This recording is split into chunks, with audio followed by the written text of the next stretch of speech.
नमस्कार, news blast national में आप सभी का बहुत स्वागत है और आपके साथ मैं हूं दीपा बाफिला। खबरों की तरफ आगे बढ़ते हैं। तेलंगाना का रामप्पा मंदिर विश्व धरोहर सूची में शामिल। वारंगल जिले के पालमपेट में काकतीय रुद्रेश्वर मंदिर, इसे माना जाता है 13वीं सदी का इंजीनियरिंग चमत्कार। जी हाँ, भगवान शिव के इस मंदिर के शिल्पकार थे रामप्पा, इसलिए 1000 खंभों वाले इस मंदिर का नाम रामप्पा मंदिर रखा गया।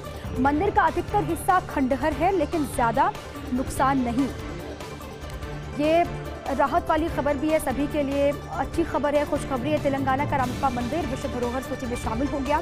वारंगल जिले के पालमपेट में काकतीय रुद्रेश्वर मंदिर है, इसे 13वीं सदी का इंजीनियरिंग चमत्कार माना जाता है। एक तरीके से भगवान शिव के इस मंदिर के शिल्पकार थे रामप्पा और इसीलिए 1000 खंभों वाले इस मंदिर का नाम रामप्पा रखा गया।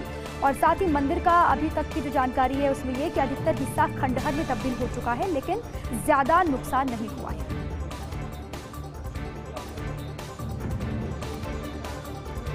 द वीक में पूर्व केंद्रीय मंत्री यशवंत सिन्हा का इंटरव्यू। बंगाल में चुनाव जीतने के बाद ममता बनर्जी का कद बढ़ा, ये कहा गया है यशवंत सिन्हा की तरफ से। राष्ट्रीय नेता के रूप में उभरी ममता बनर्जी। 27 वर्षों से राजनीति में केंद्र में मंत्री रह चुकी ममता बनर्जी पूरे देश की जिम्मेदारी संभाल सकती हैं ममता बनर्जी, ये यशवंत सिन्हा ने कहा है। अब मोदी से कई गुना बेहतर पीएम हो सकती है ममता, ये भी उनकी तरफ से कहा गया। भारत को ममता बनर्जी के प्रधानमंत्री बनने का इंतजार है। अब जो उन्होंने बड़ी बातें कही हैं, इसके पीछे के मायने क्या हो सकते हैं, इसको लेकर भी कई बातें। बहरहाल द वीक में पूर्व केंद्रीय मंत्री सिन्हा का इंटरव्यू। बंगाल में चुनाव जीतने के बाद ममता बनर्जी का कद बढ़ा है, ये उन्होंने कहा। राष्ट्रीय नेता के रूप में ममता उभरी है, ये भी उन्होंने कहा है। 27 सालों से राजनीति में सक्रिय है ममता बनर्जी, केंद्र में भी मंत्री वो रह चुकी है। पूरे देश की जिम्मेदारी संभाल सकती है ममता, ये भी सिन्हा ने कहा।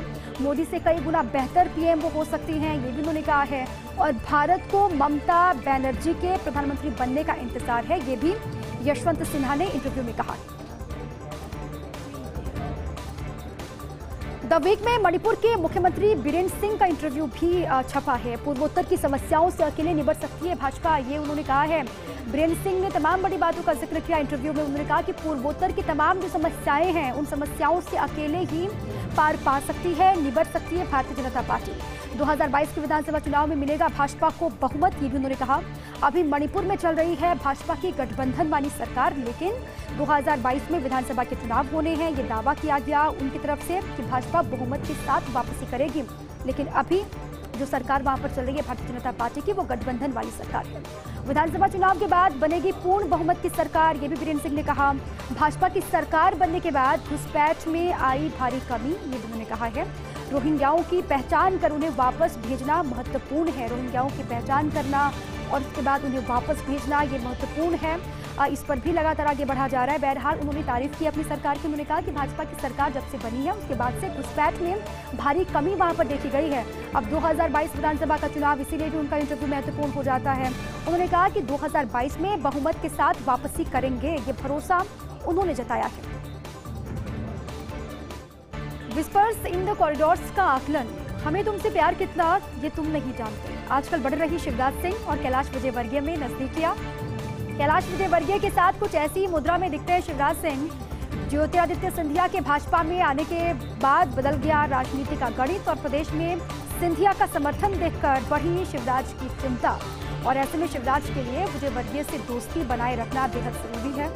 इससे पहले विजयवर्गीय से दूरी बनाकर रखते थे शिवराज सिंह चौहान। अब जब दोनों के बीच में नजदीकियां दिखाई दे रही हैं, तो इसके पीछे भी अपना स्वार्थ, अपना हित क्या इन दोनों का है, इसको लेकर कई बातें कही जा रही हैं। इसीलिए हम भी कह रहे हैं विस्पर्स इन द कॉरिडोर्स का ये आकलन है कि हमें तुमसे प्यार कितना ये तुम नहीं जानते। ये वाकई में आजकल शिवराज सिंह चौहान और कैलाश विजयवर्गीय के लिए कहा जा रहा है कि जो नजदीकियां बढ़ रही हैं, इसके पीछे की असल वजह क्या हो सकती है। अब सिंधिया वहां पर जिस तरीके से सक्रिय हो रहे हैं, इसलिए दोनों की मजबूरी कहीं ना कहीं हो गई है साथ आकर के आगे बढ़ना।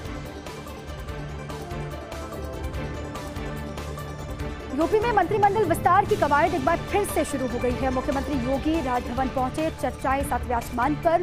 दिल्ली से यूपी लौटते ही अचानक पहुंचे राजभवन सूबे के मुखिया योगी आदित्यनाथ। ऐसे में एक बार फिर मंत्रिमंडल विस्तार की चर्चा शुरू हो गई है। ब्राह्मण और ओबीसी कोटे से शामिल हो सकते हैं मंत्रिमंडल में नए चेहरे, ये भी कहा जा रहा है। वो चेहरे कौन होंगे, इंतजार है।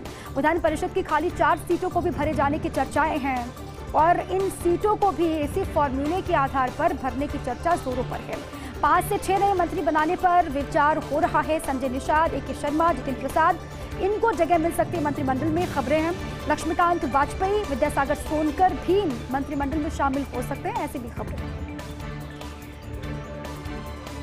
केंद्र सरकार के ADG के नए पैनल में 10 IPS अफसर प्रशांत कुमार, CV आनंद, विवेक गोहिया, नलिन प्रभात, B श्रीनिवासन, ललित दास, सपना तिवारी, HS सिंधु, राजेश निर्वाण, हेमंत प्रियदर्शी, जितेंद्र और आनंद स्वरूप, साथ में MM ओबरॉय, पंकज सक्सेना ADG के पैनल में शामिल हैं।